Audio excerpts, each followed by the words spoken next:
Katt said you stole his job. The statement about Ricky Smiley's not funny, I've been sold out since 97. Every single show I have done since 97, maybe not big arenas, but I pack up those theaters and have the ad shows and comedy clubs in between radio and all of that, and raising the family I'm comfortable with. What makes me sad, I don't like the way that made my kids feel, and that's why I'm not gonna, go after him, because he has kids and family members and nieces and nephews also, and it hurts our family members and people that do love us when we say hurtful things about each other.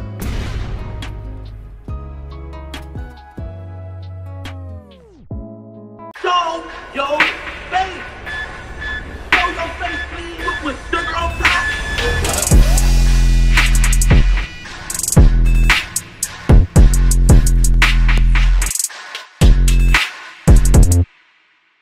Hey, what's up, y'all? Y'all know my slogan.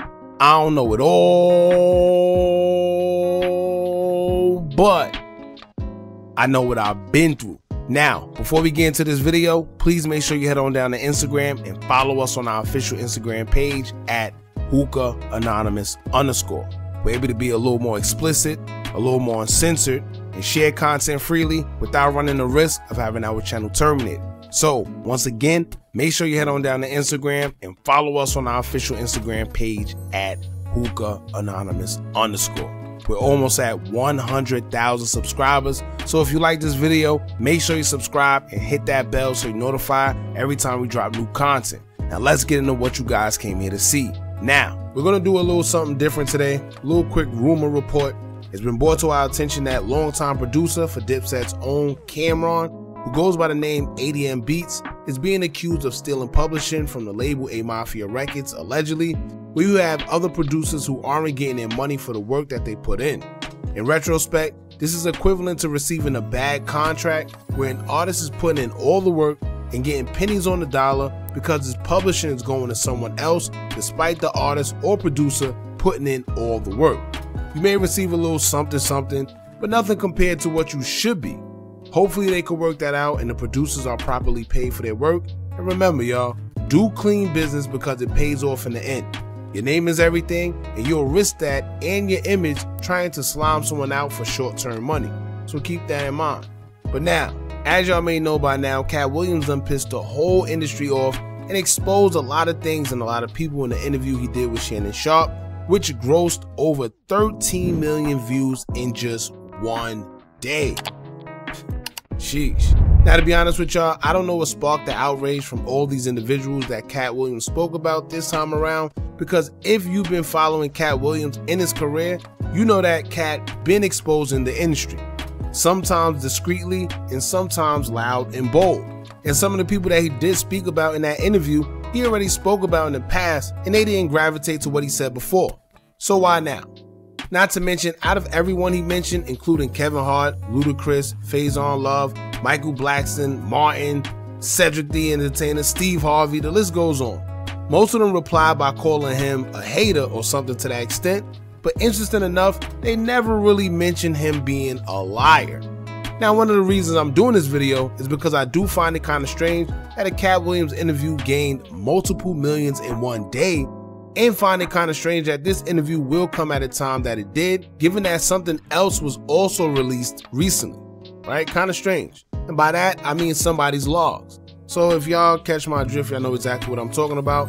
I don't know what, but this whole big thing feel like it may be a distraction for something bigger. And y'all know usually when it's controversy like this, the best thing to do is watch them people that's controlling things above, because while you worrying about Katt Williams and who's responding to him, other things are being done right under your nose and you don't even notice it.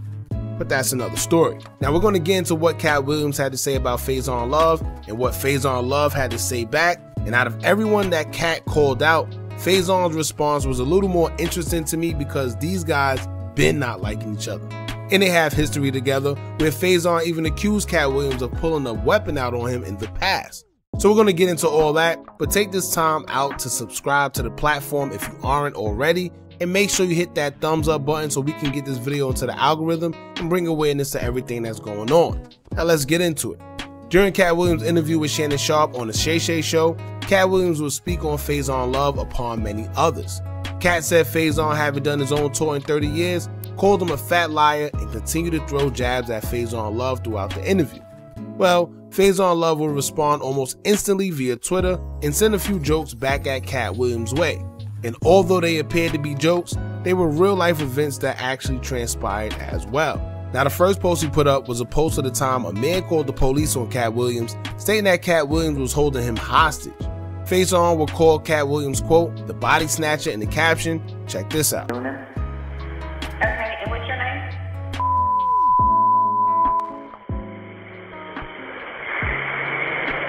Okay, and you're calling from 504? Yes, ma'am. Okay, who's holding you against your will? A man, his name is Katt Williams. Okay, and do you live with this person? How do you know them? He was a friend of mine. Okay, hold on one second, let me get the sheriff's comment on the line. Does he have any weapons, do you know? Yeah, I think so. I don't really know though. Okay, hold on one second for me, okay? Okay.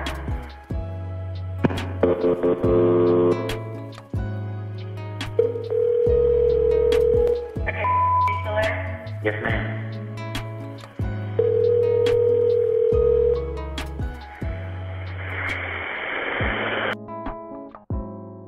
Now in the next post, with a little cryptic message that Faizon had, he would post a video of a cat playing the piano with the caption reading, quote, let me in.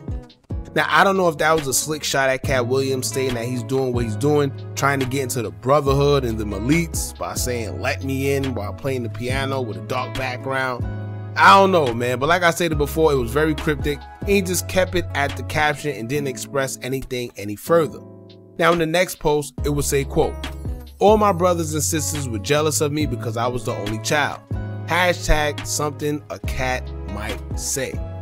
Then he posted a screenshot of the time Katt Williams got into the altercation with them kids, where they done put the paws on Katt Williams, y'all. I know y'all remember that, man. Had him in a headlock, the whole 9 yards. Now Faizon would then caption that, saying, quote, staying alive 2024. Then he would take to his own IG story to remind his audience that him and Katt Williams were actually on a comedy tour together called the Outlaws of Comedy Tour, which also included Charlie Murphy and Lunel, who was a female comedian on that same tour. Now once again, Faizon Love and Katt Williams been going at it forever. If y'all remember, Faizon Love went on DJ Vlad 4 years ago and stated that Katt Williams told Suge Knight allegedly to take his life when Katt Williams would spy him while he was with Suge Knight. And like I told y'all before, Faizon Love stated in the interview that Katt Williams pulled a firearm out on him as well. So clearly both of these guys don't like each other, they got some type of history. Now if you're asking where do it stem from, because both of them were actually cool with each other at some point in time, Faizon Love will break down why the two have been at odds for years. During his interview with Pierre in the Panic Room, he would state that their beef stemmed from him and Katt Williams being on tour together, and Katt Williams didn't like the fact that Faizon was smashing his sets every night. He alleges that once Katt realized that his sets were better, Katt Williams would kick Faizon Love off the tour. However, it was a money dispute first, with Faizon stating that he was only on tour for 3 days, and by the third night, Katt had a problem with the $10,000 that Faizon was getting paid each night. Faizon says Katt Williams would tell him that he didn't approve of the 10, and after his last show in Cincinnati on the third night, Faizon says he was never asked to come back on the tour, presumably because of the money situation.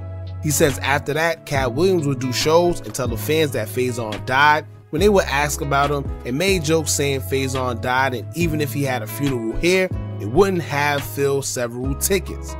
Sheesh. Now it's kind of funny because I can see Katt saying some off-the-wall stuff like that. That's just his comedic personality, if you shall say.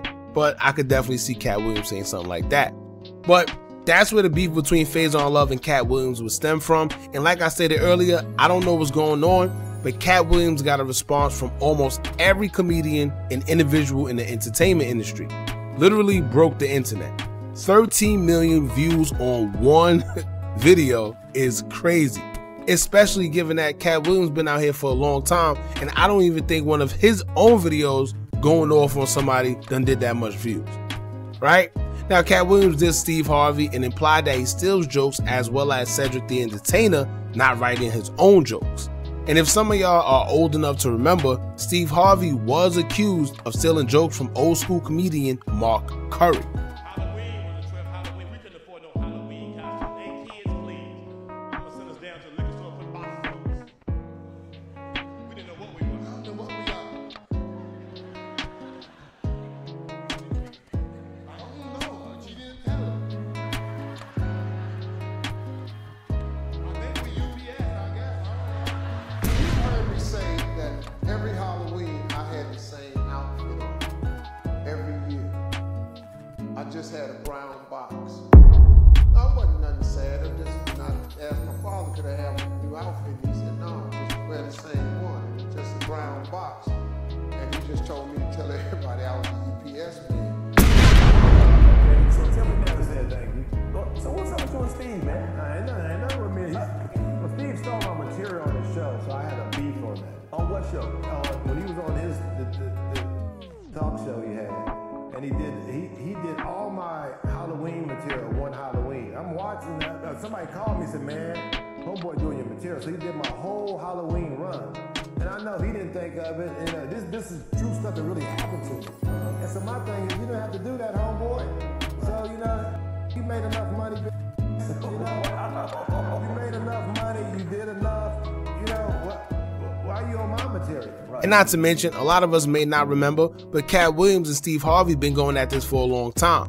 If y'all recall, when Steve Harvey was on a radio show 15 years ago, he had a few words for Katt Williams because they were supposed to do a comedy show together, but it seemed like the promoter kind of manipulated the situation and tried to put Steve Harvey and Katt Williams against each other to sell tickets. Steve Harvey would insinuate that Katt Williams took the bait, trying to use his name to get up in the comedy game, but Steve Harvey would state that that wasn't his way of selling tickets, so that's not what he was going to do. But during the interview, you could kind of see that Steve Harvey was more so trying to little bro Katt Williams, and kind of respectfully so, because at the time Steve Harvey was a giant in the stand-up comedian space, but Katt Williams wasn't going for it because at the time he was also in his prime, right? So y'all know how that goes. Egos get involved, pride get involved, and that's been the grudge between Steve Harvey and Katt Williams ever since. Now, Cedric the Entertainer replied and called Katt corny. Ricky Smiley replied.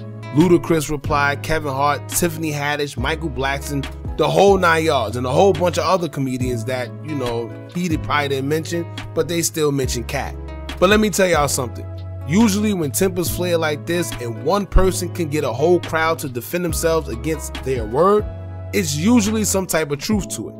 As y'all know, Katt Williams always exposing the industry for what it is, and it definitely plays a part into why he may not be as popular as he should be. Because he's not going for the behind the scenes antics that we had so much of these guys partaking in within that industry. One being the dress, right? We've seen guys such as Dave Chappelle and even Kevin Hart speak out about black actors being placed in dresses in Hollywood. And even though Kevin Hart in the beginning of his career said he'll never do it, it turns out that he ended up doing the same exact thing he claimed he wouldn't do back in 2013 on an episode of SNL as he imitated being the Pope's daughter. Now, we know that industry doesn't like anyone that goes against their agenda, and for the ones that do, they all seem to suffer the same fate. So it's kind of like a pattern where you're just going to have to read between the lines.